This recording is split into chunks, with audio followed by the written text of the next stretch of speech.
देखें एक जनी के गौना भइल बा और जब गौना करा के लिए न तो उनकरा के छोड़ के अपने परदेश चल गई न। बड़ा अजीब हाल बा, पत्नी घर पे और पति परदेश में। हाले के गौना भरल पत्नी अपना पति के एक पत्र लिखत हैं और कुछ कह रहल वाली। ए सैया जी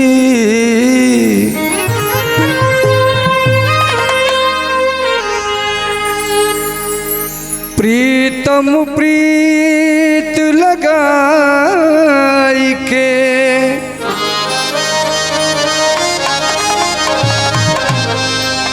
दूर देश ना जा,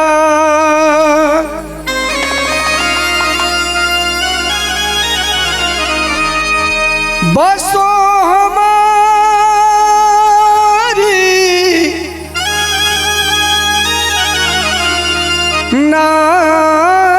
नागरी।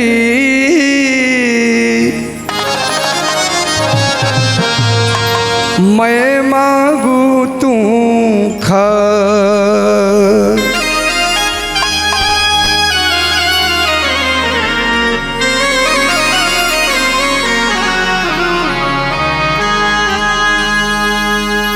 बड़ा विचित्र दशा बा।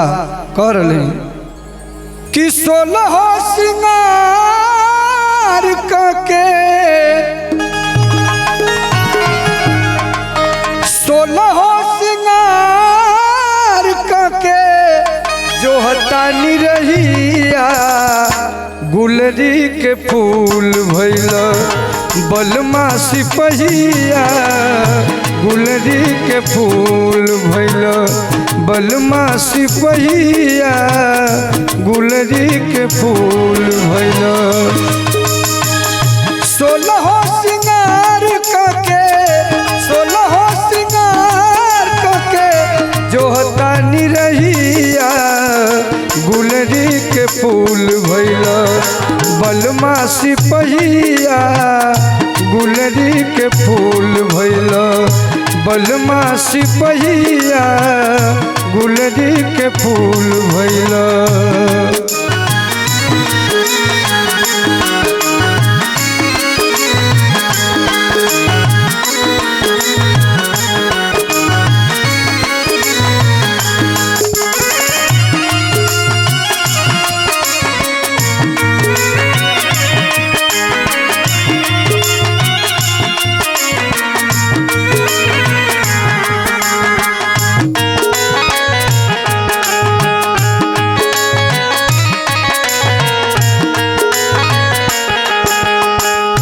जब से सिपाही से हो गए थानेदार हो,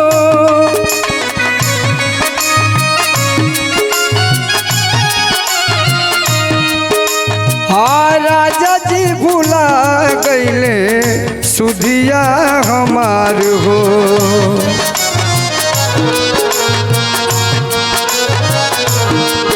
हाँ जब से सिपाही से हो गई थानेदार हो, राजा जी भुला गईले सुधिया हमार हो।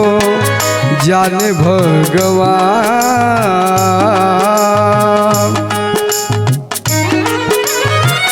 जाने भगवान अबू, जाने भगवान अबू भेंट होई कहिया। गुलरी के फूल भइला बलमा सिपहिया, गुलरी के फूल भइला बलमा सिपहिया, गुलरी के फूल भइला।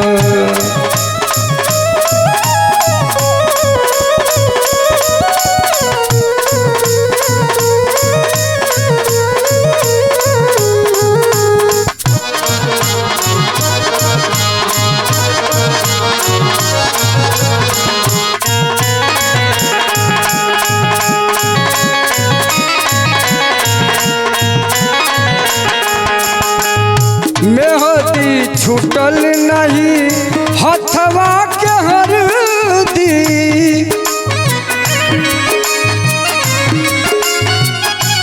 अरे हमरा सवत भैली सजना के वर्दी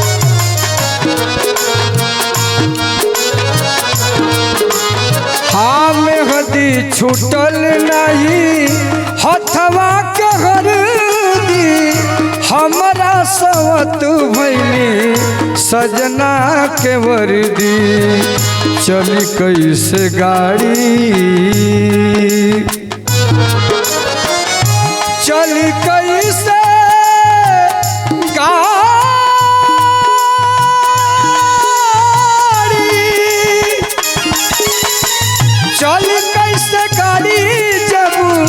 चल कैसे गाड़ी जब रही नहीं पहिया गुलरी के फूल भइल बलमा सिपहिया गुलरी के फूल भइल बलमा सिपहिया गुलरी के फूल भइल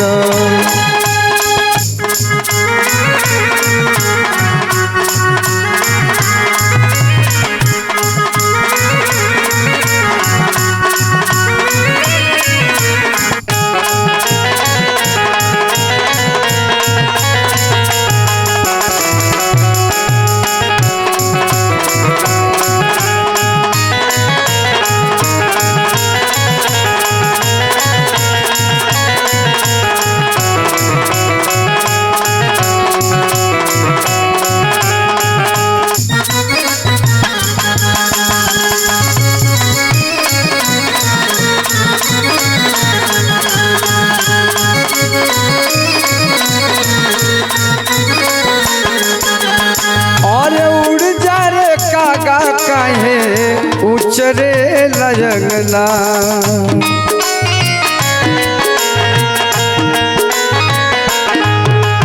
हाँ उड़ जा रे कागा काहे उचरे लजंगला अनपढ़ सुखाई गईले गोड़वा के रंगना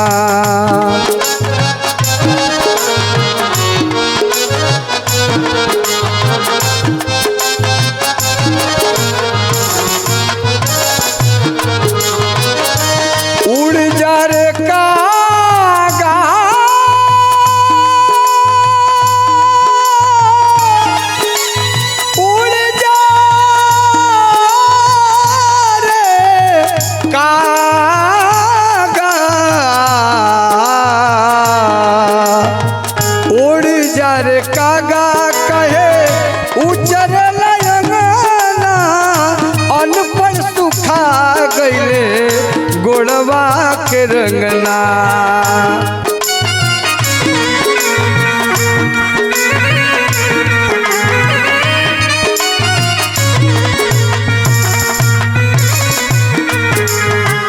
दूध भात देव